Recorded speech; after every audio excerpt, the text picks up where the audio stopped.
जगह चले गया और CD यहां से नीचे दब गया और नीचे से होके AB की जगह आ गया। कौन सी जगह आ गया? AB की जगह आ गया। चलो, यानी हाफ रोटेशन हो गया ना उसका।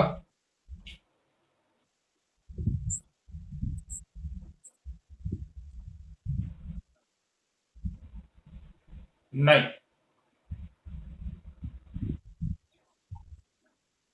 कौन सी? कौन सी साइड?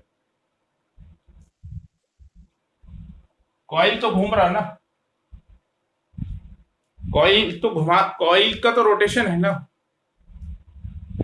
चाहे इलेक्ट्रिक मोटर हो या जनरेटर, कॉइल तो घूम ही रहा ना। वहां कॉइल इलेक्ट्रिसिटी की वजह से घूमता इलेक्ट्रिक मोटर में, यहां कॉइल को हम घुमा रहे हैं।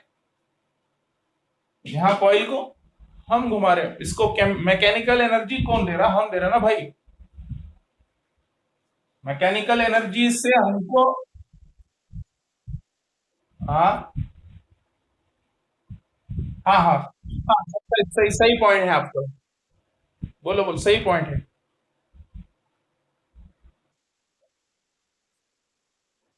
बिल्कुल सही बात है। कॉइल अगर घूमेगा तो स्लिप रिंग भी घूमेंगी, इसलिए कि कॉइल के दोनों आर्म्स को दो स्लिप रिंग लगे हुए हैं। स्लिप रिंग भी घूम रहे हैं ये, और ये स्लिप रिंग के अंदर, ठीक है, मान लो ये स्लिप रिंग है, ये एक, और ये वो दूसरी वाली स्लिप रिंग है। ये एक स्लिप रिंग और ये दूसरी स्लिप रिंग। मैं आपको बताऊंगा ये स्लिप रिंग क्यों लगाए यहां पर, इसका फायदा क्या है। अगर क्यों ये दोनों तार अगर गैल्वेनोमीटर को लगा देते, किसको लगा देते? एक कार्बन ब्रश को भी हटा दो यहां से, ये स्लिप रिंग को भी हटा दो, इसको दोनों को भी हटा दो, दोनों तार को डायरेक्ट गैल्वेनोमीटर से लगा दो और कॉइल को घुमाओ, क्या होगा बोलो? सवाल आप पे मिताली।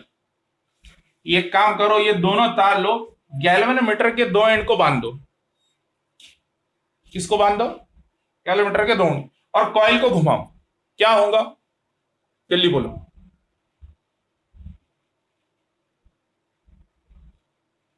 सोच के बोलो। कौन घूमेंगे नहीं? मैं क्या बोल रहा, सिंपल सी बात है, ये रिंग को फेंक दो निकाल के यहां से, ये ब्रशेस को भी फेंक दो सब, और तार के दोनों एंड, कॉइल के दोनों एंड डायरेक्ट गैल्वेनोमीटर को लगा दो। लगा दो डायरेक्ट, इधर एक, और कॉइल को घुमाओ, क्या होगा?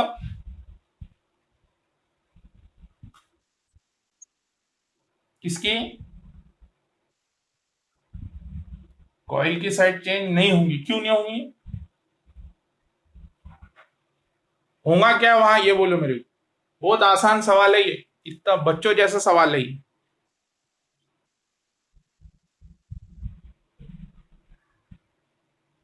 दिमाग लगाओ जरा थोड़ा।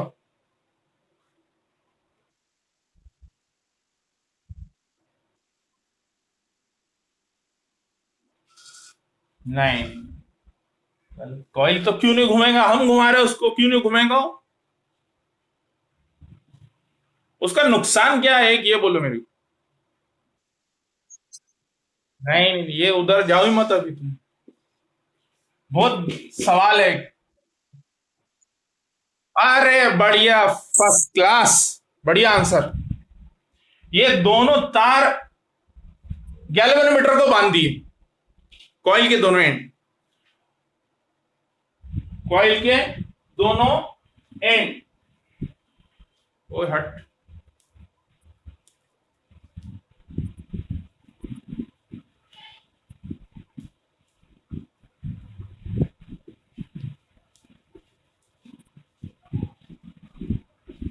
एग्जाम्पल तो अपने डेमो कहीं भी मिल जाता कोई भी चीज का, ठीक है।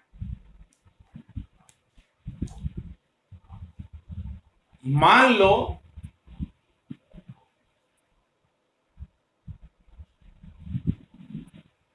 हाँ,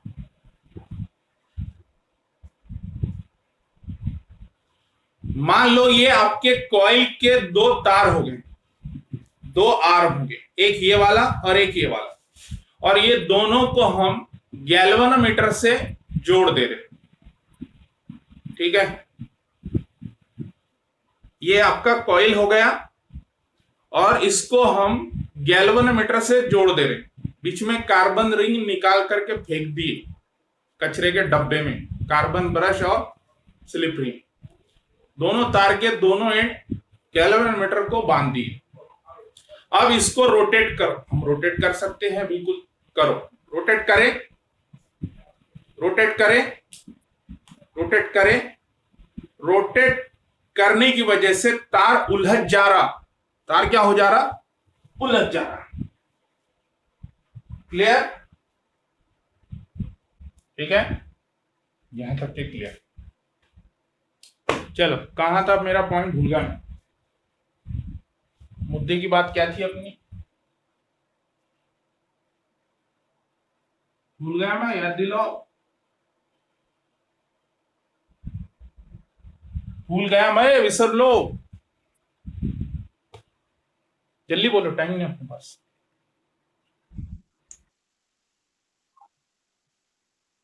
हाँ, पहला रोटेशन हो गया आपका। तो पहला रोटेशन में आपके एबीसीडी में गया करंट, कॉइल एबीसीडी में घुमा है। और ब्रशेस की अगर बात करें, एक्सटर्नल सर्किट की अगर बात करें, तो B2 से B1 में गया। ठीक है, ये याद रखना, पहले रोटेशन में B2 से B1 में गया। तो पहला हाफ रोटेशन उसने कंप्लीट कर लिया। AB की जगह CD आ गया और CD की जगह कौन आ गया, AB की जगह CD आ गया और CD की जगह AB आ गया। हाफ रोटेशन कंप्लीट कर लिया, पोजीशन कुछ इस तरह हो गई। अब आपका कॉइल जो दिख रहा है, हाफ रोटेशन होने के बाद, हाफ रोटेशन होने के बाद आपका कॉइल दिख रहा है DCBA। कैसा दिख रहा है, DCBA। अब DCBA में करंट कैसा है पता करो, DCBA पर कैसी फोर्स लग रही ये पता करो। तो DC आपका ऊपर उठ रहा है, पहले आपका DC नीचे जा रहा था, अब DC ऊपर उठ रहा है। आधा रोटेशन कंप्लीट कर लिया और उसको पूरा रोटेशन कंप्लीट करना है और क्लॉकवाइज वो घूम रहा है। तो DC ऊपर उठने वाला है, DC पर अपवर्ड फोर्स लगेगी बाहर की तरफ, और AB जो BA है, BA वो नीचे की तरफ जाएगा, उस पर फोर्स डाउनवर्ड लगेगी। तो अब इसमें इंड्यूस करंट कैसा है वो पता कर लो। DCBA में करंट किधर से किधर जा रहा, तो फ्लेमिंग राइट हैंड रूल का इस्तेमाल करो। ये जा रही मैग्नेटिक फील्ड, फोर्स DC पर अपवर्ड लग रही, तो अंगूठा बाहर की तरफ रखो। ये जा रही मैग्नेटिक फील्ड नॉर्थ से साउथ की तरफ, अंगूठा आपकी तरफ है क्योंकि DC बाहर उठ रहा है, और ये उंगली किधर जा रही है, ऊपर जा रही है। तो इंड्यूस करंट ऊपर की डायरेक्शन में जा रहा है, D से B में जा रहा है करंट, D से C में, D से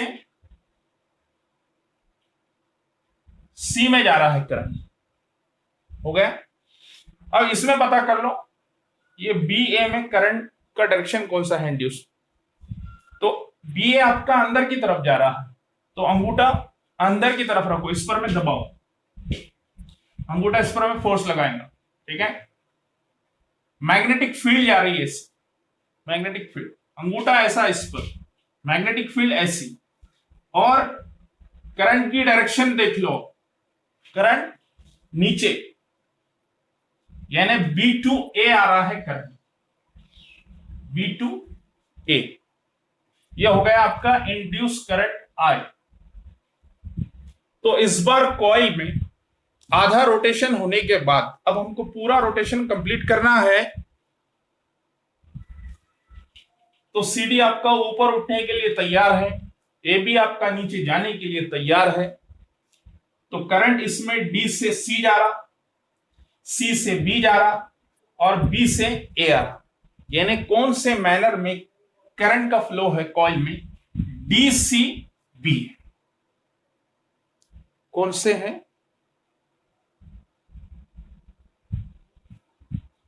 कॉइल में आधा रोटेशन होने के बाद अब इसको कंप्लीट रोटेशन को कंप्लीट करना है, तो डीसीबीए इस तरह से करंट जा रहा है, डी से सी में, सी से बी में, बी से ए में। ठीक है, अब एक्सटर्नल सर्किट की बात करते हैं, यानी किस ब्रश से किस ब्रश में करंट जा रहा। ठीक है,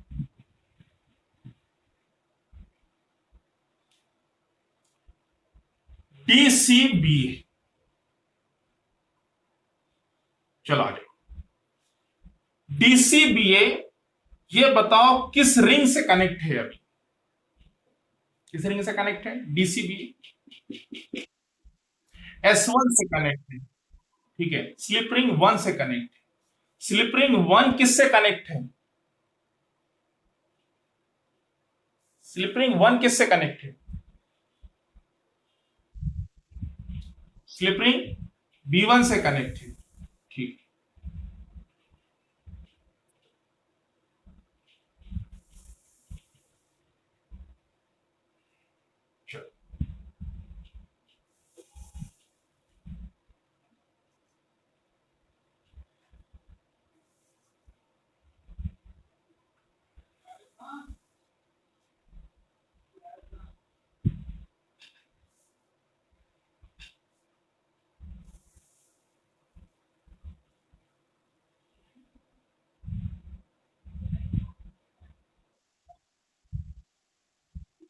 आओ, मैंने लगाया नहीं डायग्राम में। स्लिप रिंग बोलो, स्प्लिट रिंग नहीं है ये। स्प्लिट रिंग बोले तो गड़बड़ हो जाएंगी। यहाँ कौन है बोलने वाली?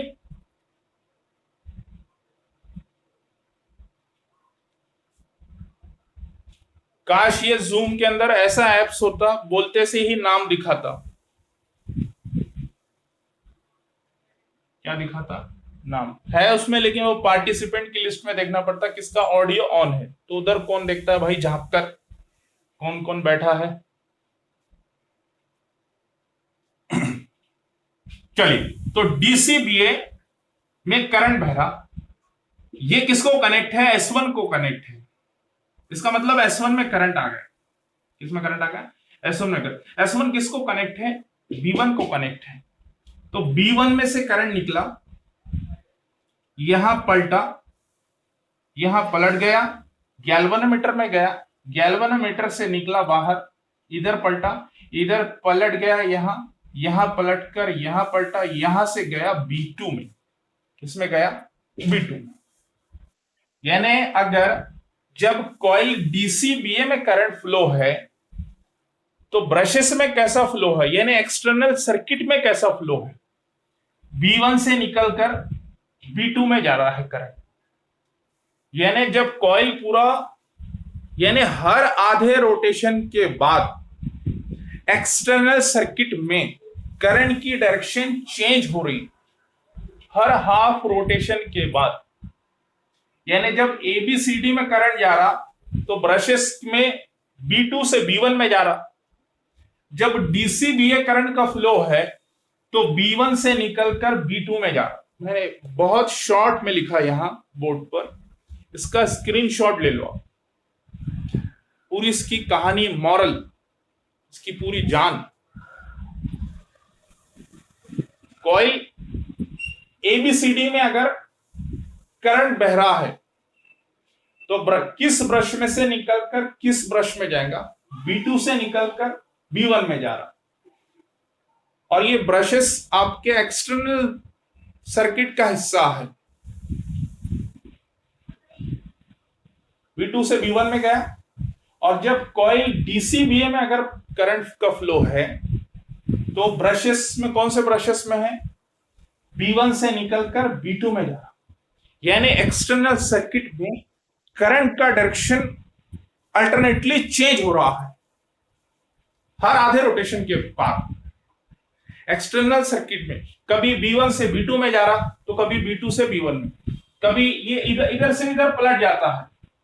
देखो अभी मैंने एरो ऐसे लगाया, B1 से B2 में। क्यों ऐसे लगाया? इसलिए लगाया कि अभी कॉइल जो हमारा वो डीसीबीए में है, उसे रोटेशन किया है, हाफ रोटेशन। इसे रोटेशन कंप्लीट कर दिया वापस एबीसीडी में आ जाएगा, और एबीसीडी में अगर है तो वो B2 से निकलकर B1 में जाता, B2 से निकलकर। इसका थोड़ा कंफ्यूजन और कॉम्प्लिकेटेड वर्किंग है, घुमा फिरा के थोड़ा, तो उसको सिंपल और शॉर्ट तरीके से समझाने की कोशिश किया मैं। इसका स्क्रीनशॉट ले लो, ऊपर में इसके जो शॉर्ट पॉइंट लिखा मैंने, थोड़ा नजदीक से ले लो। बस ये पॉइंट आपको वर्किंग में लिखना बहुत जरूरी होता है इसमें कि कॉइल एबीसीडी में अगर करंट फ्लो है तो ब्रशेस में कैसा है, कौन से ब्रश में से निकल रहा है, from B2 brush into B1 brush. और if coil rotates in a clockwise motion, तो current flows from DCBA in this manner। तो ब्रशेस में करंट का फ्लो कैसा होगा, फ्रॉम B1 टू B2। ठीक है, इसका मतलब एक्सटर्नल सर्किट में हर आधे रोटेशन के बाद करंट का डायरेक्शन चेंज हो रहा है।